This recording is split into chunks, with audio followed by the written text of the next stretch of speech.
Selamat malam Miss Melisa dan teman-teman. Saya mahasiswa atas nama Alfonsia Julia Vina Yodis Dahat, biasa dipanggil Vina, dengan NIM 431230032. Di sini saya akan menjelaskan teori jarum hipodermik untuk memenuhi nilai UAS dari mata kuliah komunikasi massa.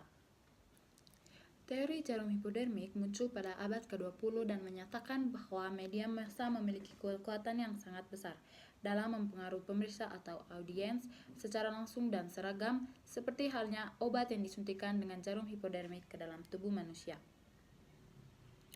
Teori ini dikembangkan berdasarkan pengamatan terhadap efek propaganda selama Perang Dunia Pertama dan kekuatan media massa dalam menyebarkan pesan secara luas.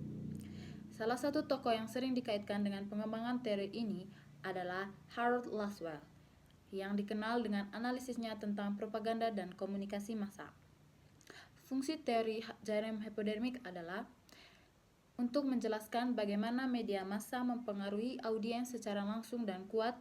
Teori ini mengasumsikan bahwa audiens pasif dan menerima pesan media tanpa perlawanan atau pemrosesan kritis.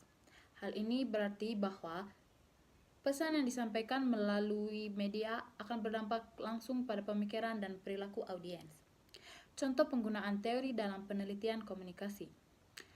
Yang pertama, propaganda politik.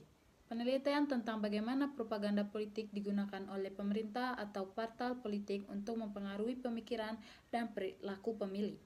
Sebagai contoh, studi tentang kampanye radio yang dilakukan oleh Nazi Jerman untuk menyebarkan ideologi mereka selama Perang Dunia Kedua. Yang kedua, iklan dan konsumerisme.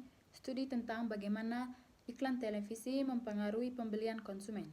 Misalnya, penelitian yang menunjukkan bagaimana iklan rokok pada tahun 1950-an dan 1960-an berhasil membuat merokok terlihat glamor dan diterima secara sosial.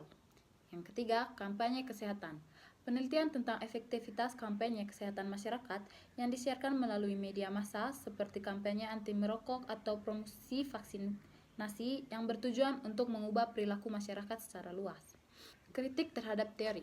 Meskipun teori jarum hipodermik memiliki pengaruh besar pada awalnya, banyak kritik telah diajukan terhadap kesederhanaan dan determinismenya. Peneliti kemudian mengembangkan teori-teori yang lebih kompleks tentang komunikasi massa, seperti teori agenda setting, teori kultivasi, dan model komunikasi dua tahap yang mengakui bahwa audiens lebih aktif dan selektif dalam menerima pesan media.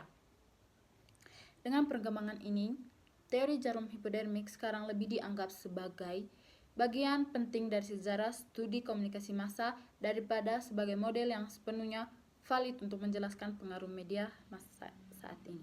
Demikian penjelasan saya tentang teori jarum hipodermik. Sekian dan terima kasih.